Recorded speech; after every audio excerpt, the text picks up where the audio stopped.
극동방송 이사장이신 김장한 목사님께서 나는 부활이요 생명인이라는 제목으로 말씀을 전해주시겠습니다.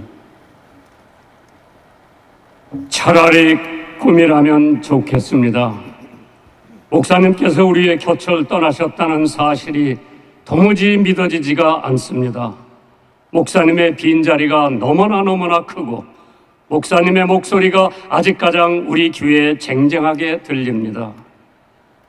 한 번은 목사님과 함께 영화를 보러 갔었는데 나라를 지키기 위해 고군분투한 이순신 장군 이야기 명랑을 보면서 목사님께서 눈물을 지으시는 모습을 따뜻한 추억으로 지금도 간직하고 있습니다.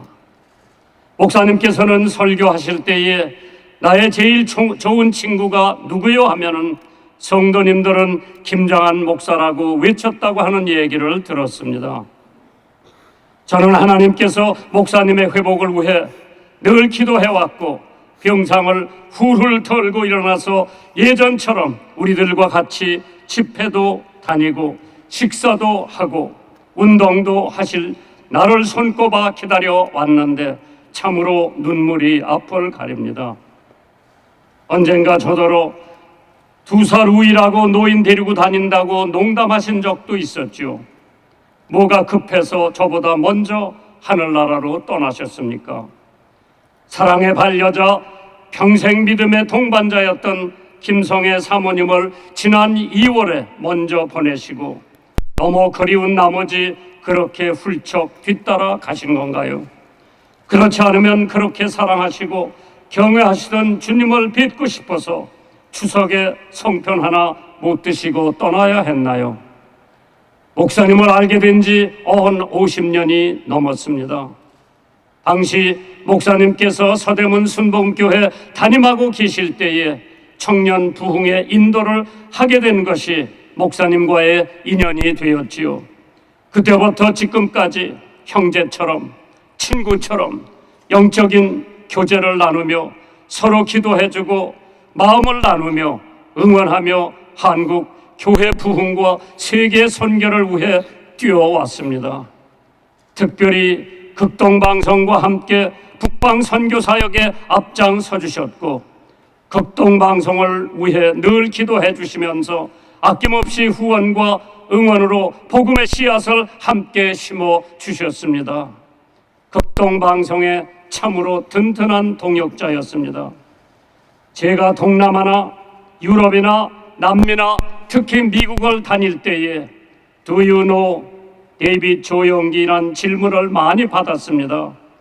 그래서 조 목사님을 잘 안다고 하면 저에게 대우가 달라지는 적도 여러 번 기억을 하고 있습니다.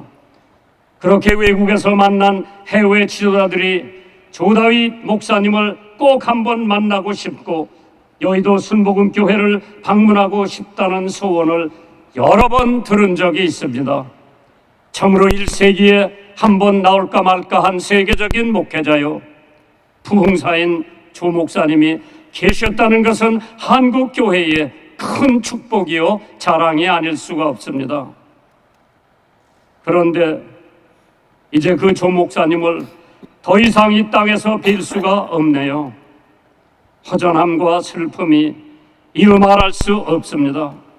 사람의 무슨 말이나 인간들의 어떠한 글귀로 우려한 길이 없지만은 하나님의 위로와 천국의 소망이 유가족과 성도 여러분들 머리 위에 충만하시기를 주님의 이름으로 축원합니다.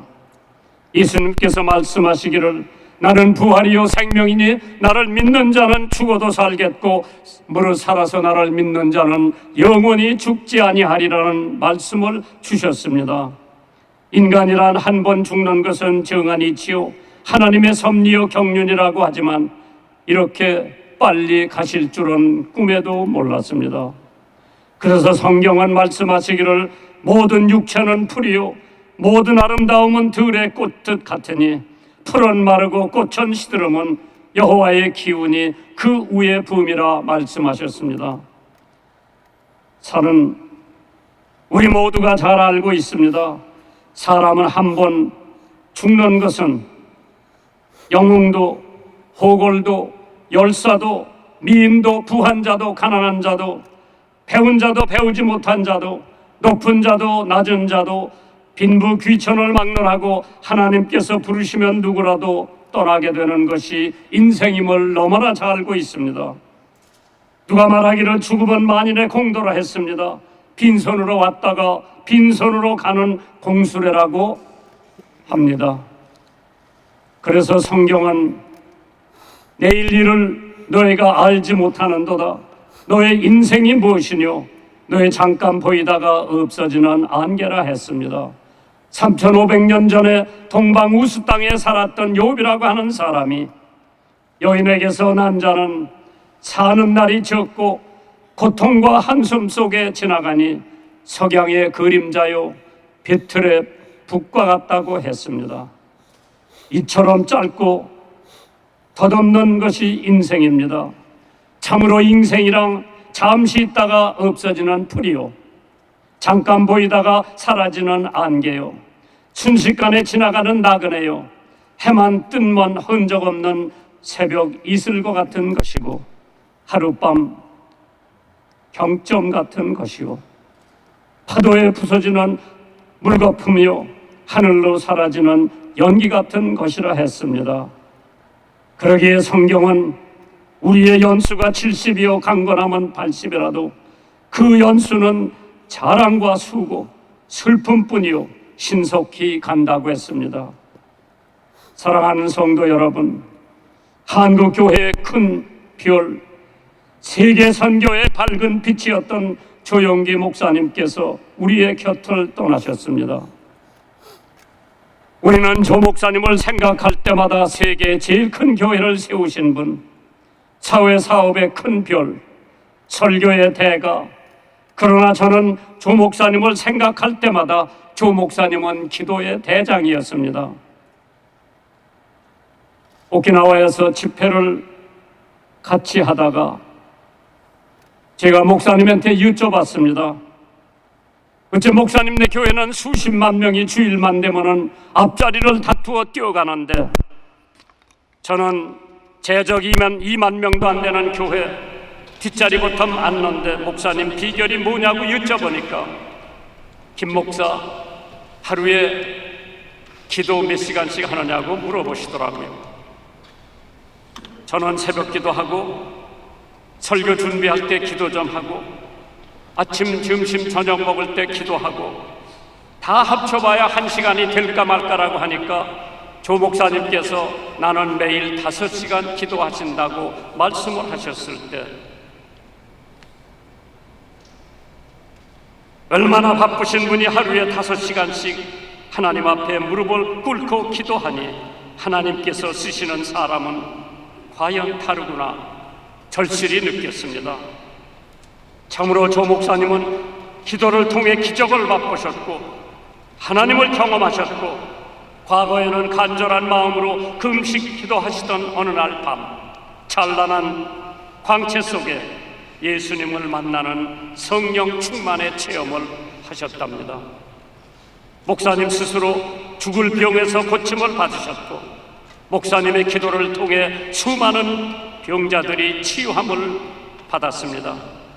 아무것도 없는 여의도 모래밭에 교회를 지을 때에 질병과 고통에 신음하는 환우들의 머리에 손을 얹었을 때 세계 곳곳을 누비시면서 예수 그리스도의 복음을 전하실 때 목사님은 늘 기도하고 또 기도하고 기도하셨습니다. 야고보서 5장 16절에 이러므로 너의 죄를 서로 고하며 병 낫기를 위하여 서로 기도하라. 의인의 간구하는 역사하는 힘이 많다고 했습니다. 예수님의 생애 우선순위가 기도였습니다. 조영기 목사님 생애의 우선순위도 기도였습니다. 중요한 일을 앞에 두시고 더욱더 간절히 기도하시는 모습. 이제 모세 조영기 목사님은 우리의 곁을 떠나셨습니다. 그 뒤를 이을 여호수아 이영훈 목사님, 담대하고 두려워하지 말고 이 거대한 교회 수많은 성도들을 인도하시려면 기도하시고 또 기도하셔야 됩니다.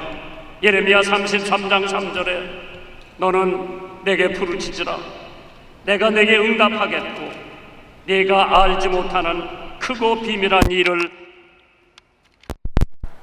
알리리라고 했습니다. 평상시에 조영기 목사님 찬양도 잘하시고 늘 흥얼거리셨습니다. 조 목사님께서 평소에 즐기던 찬송을 마음속에 깊이 불러봅니다. 얼마나 아프셨나 못 박힌 그 손과 발, 죄 없이 십자가에 달리신 주 예수님, 하늘도 산들도 초목들도 다 울고 해조차 빛을 잃고 캄캄하게 되었네. 오 놀라운 사랑 크시고 끝없도다. 오 주님 사랑의 구원의 강물 넘치네. 바울 사도처럼 나의 떠날 기약이 가까웠도다. 내가 선한 싸움을 싸우고 나의 달려갈 길을 마치고 믿음으로 지켰으니 이제 후로는 나를 위하여 의의 면류관이 예비되었으므로 그날에 내게 주실 것이니 내게만 아니라 주의 나타나심을 사모하는 모든 자들에게 주신다 했습니다. 이제 이 땅에서 더 이상 목사님을 뵐 수 없는 아쉬움이 있지만은 하나님께서 우리들에게 주신 삶을 마치는 날 천국에서 다시 만나 뵙겠습니다. 사랑하는 유가족, 친지 성도 여러분, 우리 모두 언젠가 주님 앞에 서게 될 때에 먼저 가신 조 목사님 앞에 부끄러움이 없는 얼굴로 설 수 있도록 오늘도 내일도 아름다운 삶을 살아가시기를 주님의 이름으로 축원합니다. 존경하고 사랑하는 조영기 목사님, 편히 가십시오. 부디 고이 잠드십시오. 영원한 천국에서 부디 안식하십시오. 아멘.